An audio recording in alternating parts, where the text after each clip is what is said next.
Hi guys, आप लोग कैसे हैं। मैं मोहम्मद मिकाइल अंसारी और आप लोगों का मेरे इस यूट्यूब चैनल स्टडी मित्र मिकाइल में वेलकम है। दोस्तों, जैसा कि हम लोगों ने शुरू किया है how to translate into English, जो कि ट्रांसलेशन की बहुत ही अच्छी बुक है और जो हमें इंग्लिश से हिंदी में ट्रांसलेट करने सिखाता है। और यह दोस्तों आर.पी. सिन्हा के द्वारा लिखा गया है।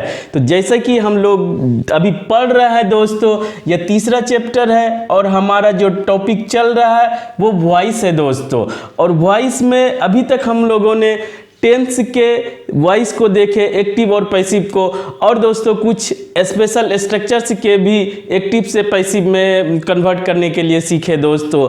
अब जो अभी हम लोग पढ़ रहे हैं वो दोस्तों हम लोग मॉडल्स पढ़ रहे हैं, उसका एक्टिव स्ट्रक्चर भी साथ में देख रहे हैं और पैसिव स्ट्रक्चर भी देख रहे हैं। तो सबसे पहले दोस्तों हम उसके एक्टिव स्ट्रक्चर को पहले समझते हैं, फिर और दोस्तों उसके बाद पैसिव स्ट्रक्चर तो इसके बुक के अपने पैटर्न के अकॉर्डिंग दिया हुआ है दोस्तों।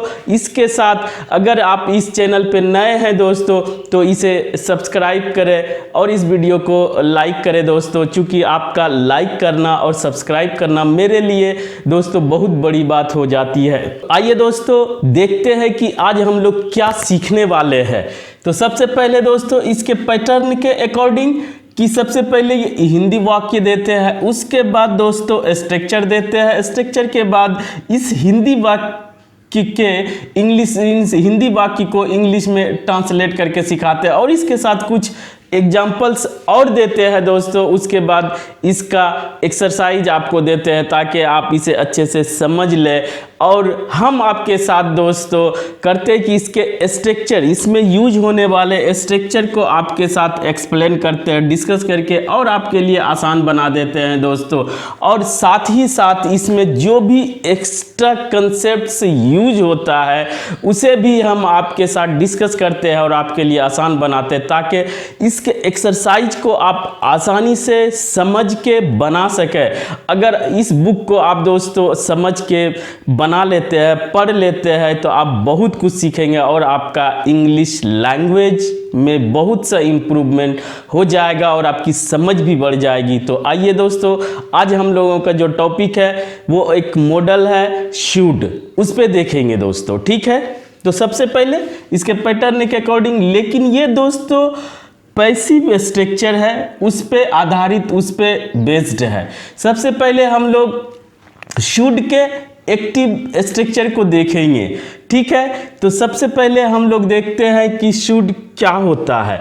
तो शुड की अगर बात करें दोस्तों तो ये हमें एडवाइस देने में काम आता है, और जो भी मॉडल्स होता है वो तो एक्चुअल में हेल्पिंग वर्ब होता है, लेकिन ये जो है स्पीकर के मूड या कहिए इंटेंशन, इसी के अकॉर्डिंग अगर आप मॉडल्स को चेंज करते हैं दोस्तों तो आपका मीनिंग जो है चेंज कर जाता है। इसीलिए ये इम्पोर्टेंट हो जाता है सब्जेक्ट और मेन वर्ब के अलावा। तो आइए दोस्तों, और अभी जो हम लोग पिछले क्लास में पढ़े दोस्तों कि किसी भी मॉडल्स का दो फॉर्मेट हो सकता है। तो पहला फॉर्मेट हम लोग देख लिए दोस्तों, जिसे हम लोग इंडेफिनिट फॉर्मेट बोलते हैं। आज हम लोग जो स्ट्रक्चर है वो दूसरे फॉर्मेट पे है, जिसे कि हम लोग परफेक्ट फॉर्मेट बोलते हैं। तो देखते हैं सबसे पहले कि परफेक्ट फॉर्मेट क्या होता है।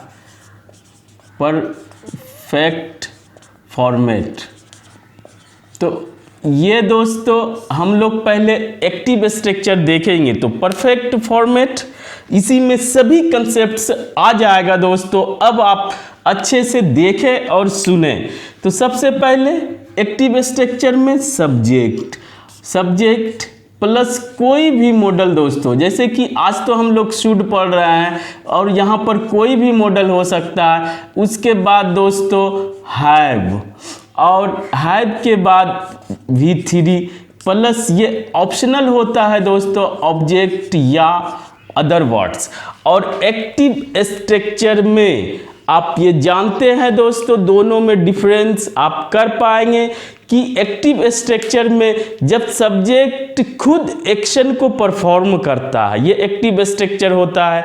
दूसरा दोस्तों पैसिव स्ट्रक्चर, जिसमें सब्जेक्ट पर ही एक्शन परफॉर्म होता है, और ये सभी सेंटेंस का पैसिव स्ट्रक्चर पॉसिबल नहीं होता है। सिर्फ और सिर्फ उसी का पैसिव स्ट्रक्चर पॉसिबल है जिसके एक्टिव स्ट्रक्चर में ऑब्जेक्ट रहता हो। क्लियर? अब आइए दोस्तों, एक स्ट्रक्चर तो पढ़ लिए हैं, फॉर्मेट दूसरा फॉर्मेट है हमारे पास जिसे हम लोग परफेक्ट फॉर्मेट बोल सकते हैं। और इसे दोस्तों चूंकि यही इस एक्शन को परफॉर्म करने वाला है, इसीलिए इसे जो एक्शन परफॉर्म करता है उसे डूअर बोलते हैं। क्लियर? और कोई भी मॉडल यहाँ पर जैसे शुड की बात कर रहे हैं, और शुड दोस्तों हमें एडवाइस देने के काम में आता है। किसी को भी शुड, जो गांव में बोलते हैं या कहीं भी बोलते हैं अपने सोसाइटी में, मुफ्त का सजेशन, तो ये सजेशन आप दे सकते हैं दोस्तों किसी को। अपने लिए भी ये शुड लगा के कोई भी सजेशन यूज कर सकते हैं, और वो अगर फर्स्ट फॉर्मेट रहता है या इंडेफिनिट फॉर्मेट तो वो प्रेजेंट और फ्यूचर की बात करता है। लेकिन यहाँ जो परफेक्ट फॉर्मेट है दोस्तों, ये हमारा पास्ट के बारे में बताता है, पास्ट टाइम के बारे में बताता है, और इसमें कोई एक्शन होना चाहिए था, जरूरी था, लेकिन वो किसी कारणवश नहीं हो सका। उसे हम लोग एग्जाम्पल के हेल्प से क्लियर करेंगे। लेकिन ये समझ लें दोस्तों कि परफेक्ट फॉर्मेट वो होता है जिसमें कोई एक्शन करना चाहिए था, वो ज़रूरी था या होना चाहिए था, लेकिन वो किसी कारणवश नहीं हो सका।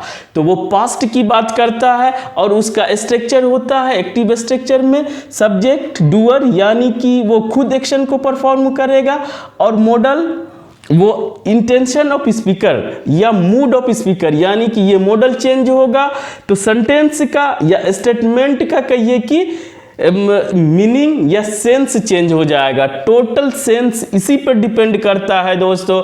इसीलिए मॉडल्स अलग से पढ़ना इंपॉर्टेंट हो जाता है, क्योंकि ये सेंस को चेंज करता है, यानी कि ये कुछ इसमें ट्विस्ट होता है। पहली बात जो फर्स्ट फॉर्मेट में बोले दोस्तों कि अगर कोई मॉडल रहे तो अगर उसके बाद फर्स्ट फॉर्मेट में, तो वहाँ पर दोस्तों उसके बाद आने वाला एक्शन वर्ब फर्स्ट फॉर्म में रहता है, और इसी उसको ये फॉलो इस स्ट्रक्चर में भी करता है, क्योंकि हैव जो है अपना फर्स्ट फॉर्मेट होता है। यहाँ पर हैज़ और हैड नहीं होगा। ठीक है दोस्तों, क्लियर? उसके बाद आप पहले भी बता चुके हैं जनरल टेंस में भी कि अगर हैज़ हैव हैड आए तो वो V3 लेता है, तो इस रूल को भी ये फॉलो करता है। उसके बाद दोस्तों ये अगर इंट्रांजिटिव वर्ब है, यानी कि अपना मीनिंग सिर्फ वर्ब से दे सकता है, तो वो वहाँ पर ऑब्जेक्ट का आना ज़रूरी नहीं है, या अदर वर्ड्स रह भी सकता है, नहीं भी रह सकता है। लेकिन दोस्तों अगर ये ट्रांजिटिव वर्ब है, ट्रांजिटिव वर्ब मतलब कि अपना सेंस, वो कंप्लीट सेंस तभी दे सकता है जब उसके बाद उसका ऑब्जेक्ट हो, यानी उस एक्शन को रिसीव करने वाला हो, रिसीवर ऑफ द एक्शन। तो वो उस दोस्तों यहाँ पर ये मस्ट हो जाता है, ये ट्रांजिटिव वर्ब के केस में ऑब्जेक्ट का आना मस्ट हो जाता है। ठीक है दोस्तों, और यहाँ पर इस फॉर्मेट के अकॉर्डिंग अगर बात करें दोस्तों, तो इस पर यानी कि पैसिव स्ट्रक्चर में सब्जेक्ट पर ही एक्शन परफॉर्म होता है, और ये सब्जेक्ट कौन होता है? ये एक्टिव स्ट्रक्चर का ऑब्जेक्ट होता है। इसीलिए कहा जाता है दोस्तों कि सभी एक्टिव स्ट्रक्चर का पैसिव स्ट्रक्चर में कन्वर्ट करना पॉसिबल नहीं है। आप उसी को उसमें चेंज कर सकते हैं जिसमें वर्ब ट्रांजिटिव हो, यानी कि उस वर्ब को ऑब्जेक्ट हो, उस सेंटेंस को ऑब्जेक्ट हो। क्लियर? तो यहाँ पर अगर ट्रांजिटिव वर्ब हो और उसको अपना ऑब्जेक्ट हो, तभी हम लोग इसे पैसिव में कन्वर्ट कर सकेंगे, और यही सब्जेक्ट जो है एक्टिव स्ट्रक्चर का ऑब्जेक्ट होता है, जिस पे एक्शन परफॉर्म किया जाता है दोस्तों। क्लियर। अब आइए दोस्तों, ये एक्टिव स्ट्रक्चर में समझ गए। और यहाँ पर और अगर शुड की बात करें तो शुड हो तो हमारा क्या देता है दोस्तों, शुड हमारा एडवाइस देता है या कहिए सजेशन, एडवाइस या सजेशन। और शुड के बराबर हम लोग यूज कर सकते हैं दोस्तों आउट टू, जो कि इस बुक में भी दिया है कि वो उसके लगभग बराबर होता है। कुछ केसेस में और ज़्यादा उसके गहराई में जाते हैं तो कुछ डिफरेंस है, लेकिन आप उसके बराबर माने दोस्तों। और शुड से आप क्या कर सकते हैं कि माइल्ड सजेशन, यानी कि शुड के साथ हम लोग आउट टू को इक्विवेलेंट मानेंगे। माइल्ड सजेशन जो आप बोलते हैं अपने सोसाइटी में कि मुफ्त का सजेशन, कहीं भी चल रहे ऐसा करना चाहिए, ऐसा नहीं करना चाहिए, ये होता है शुड के, शुड से कर सकते हैं। लेकिन दोस्तों शुड के ऊपर अगर बात करते हैं तो दोस्तों आप मस्ट यूज करें। मस्ट मतलब किसी भी सेंटेंस में हिंदी वाक्य में लग जाता है अवश्य, यानी कि वो काम करना ही चाहिए। वो आपको अंदर से इंटरनल कंपल्सन, अंदर से फीलिंग आना चाहिए दोस्तों कि ये काम बहुत ही ज़रूरी है। इसीलिए उस सेंस में शुड के ऊपर आप यूज करेंगे क्या, मस्ट। क्लियर। यहाँ पर शुड जनरल एडवाइस, उसके इक्विवेलेंट आउट टू, और दोस्तों ज़्यादातर शुड ही यूज होता है। और उसके ऊपर जाना चाहते हैं दोस्तों तो वहाँ पर आप मस्ट यूज करें। क्लियर हो गया इतना मॉडल्स। अब आइए शुड का जो इस बुक में है दोस्तों पैसिव स्ट्रक्चर वो देखते हैं। अब आपके लिए वो आसान हो जाएगा। लड़का को पढ़ाया जाना चाहिए था, यानी कि लड़का को ये क्या हुआ दोस्तों, इस पे एक्शन होना था, जिस पे है वो है, और एक्शन पढ़ाने का है, और चाहिए था। तो चाहिए था मतलब कि वो एक्शन होना चाहिए था लेकिन किसी कारणवश नहीं हो सका। और इसी को बताने के लिए कि पास्ट में कोई एक्शन होना चाहिए था और नहीं हो सका, उसके लिए दोस्तों हम लोग ये परफेक्ट फॉर्मेट का यूज़ करते हैं। क्लियर। तो आइए इसका पैसिव देखते हैं सभी का। लड़के को पढ़ाया जाना चाहिए था, सब एक ही तरह का है दोस्तों। सड़कें मरम्मत की जानी चाहिए थी, यानी कि कोई काम होना चाहिए था पास्ट में, लेकिन अभी भी उसके सिचुएशन के अकॉर्डिंग, एक्सपीरियंस के अकॉर्डिंग लग रहा है कि वो काम नहीं हुआ। पत्र लिखा जाना चाहिए था, यानी कि लिखने का काम हो जाना चाहिए था लेकिन नहीं हो सका। अब आइए दोस्तों इसका स्ट्रक्चर क्या हो सकता है। जैसा कि यहाँ से आपको बताया कि ये सब्जेक्ट कौन होता है, जिस पे एक्शन परफॉर्म होता है, और ये एक्टिव स्ट्रक्चर का ऑब्जेक्ट होता है, और उसी का पैसिव पॉसिबल है जिसका कि एक्टिव स्ट्रक्चर में ऑब्जेक्ट हो, यानी कि वो वर्ब ट्रांजिटिव वर्ब हो। उसके बाद दोस्तों चाहे वो एक्टिव हो चाहे पैसिव हो, शुड से हम लोग सलाह देते हैं, एडवाइस देते हैं। और दोस्तों परफेक्ट स्ट्रक्चर का आप जानते हैं कि हैज हैव हैड यूज होता है, लेकिन आप दोस्तों मॉडल के केस में ये सिर्फ और सिर्फ हैव ही आ सकता है, क्योंकि ये V1 लेता है। आप जानते हैं कि ये हैव का V1 है।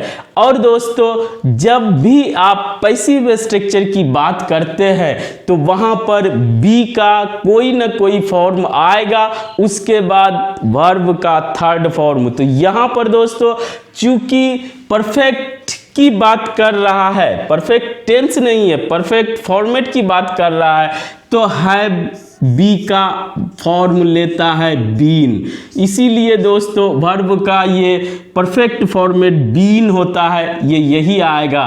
और यहाँ पर ये V3 एक्टिव स्ट्रक्चर में भी था और पैसिव स्ट्रक्चर में भी है, लेकिन अगर एक्टिव स्ट्रक्चर में नहीं भी रहे तो पैसिव स्ट्रक्चर में आना मस्ट होता है। और ये पहचान होता है एक B form plus V3 passive structure का।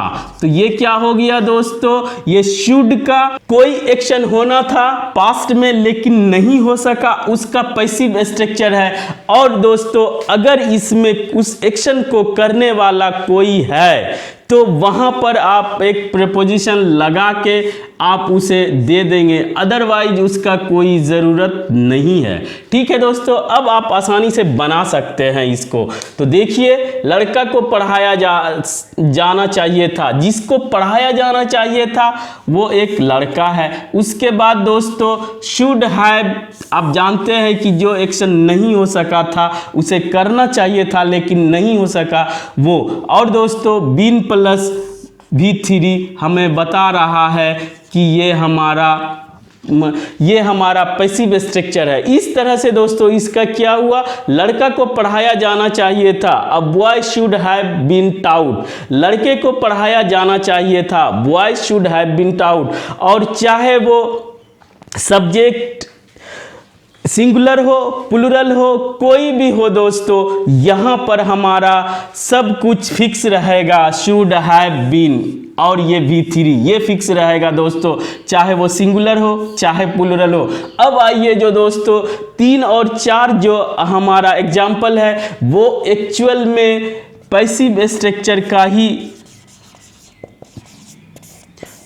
स्ट्रक्चर का हमारा एग्जाम्पल है। इस तरह के ही सिचुएशंस के लिए हम लोग पैसिव स्ट्रक्चर का यूज करते हैं जिसमें सब्जेक्ट हमारा क्लियर नहीं हो या उसकी कोई ज़रूरत नहीं हो, या समझिए दोस्तों सब्जेक्ट इम्पोर्टेंट ना हो, हमारा एक्शन या जिस पे एक्शन किया गया हो वो ज़्यादा इम्पोर्टेंट हो। तो यहाँ पे आप इस 2 एग्जाम्पल से समझ सकते हैं दोस्तों कि रोड को रिपेयर करने वाला कौन था उससे हमको मतलब नहीं है, लेकिन रोड का रिपेयर का काम हो जाना चाहिए था। Roads should have been repaired, सड़कें मरम्मत की जानी चाहिए थी। ठीक है दोस्तों, उसी तरह से लेटर लिखने वाला कौन था कौन नहीं था, क्या सिचुएशन था, लेकिन सेंटेंस के अकॉर्डिंग कि लेटर लिखने का काम हो जाना चाहिए था।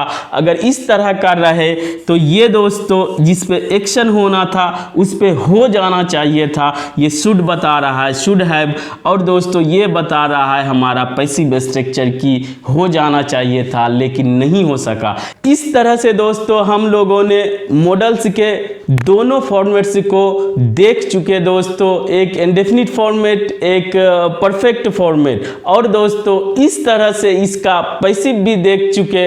और इस बुक में आज दोस्तों ये लास्ट इसका स्ट्रक्चर है, इसके बाद कुछ एग्जांपल्स है जिसे आप अपने से बनाएं। इसमें दोस्तों इंपरेटिव सेंटेंस का चर्चा नहीं किया गया, इसलिए अगले क्लास में हम लोग इंपरेटिव सेंटेंस के एक्टिव स्ट्रक्चर को भी देखेंगे और पैसिव स्ट्रक्चर को भी देखेंगे। दोस्तों आज बस इतना ही। अगर यह वीडियो आपको अच्छा लगा हो और आप इससे कुछ सीखे हो तो प्लीज़ इसे लाइक करें, सब्सक्राइब करें और अपने दोस्तों के बीच शेयर जरूर करें दोस्तों। Thanks for watching.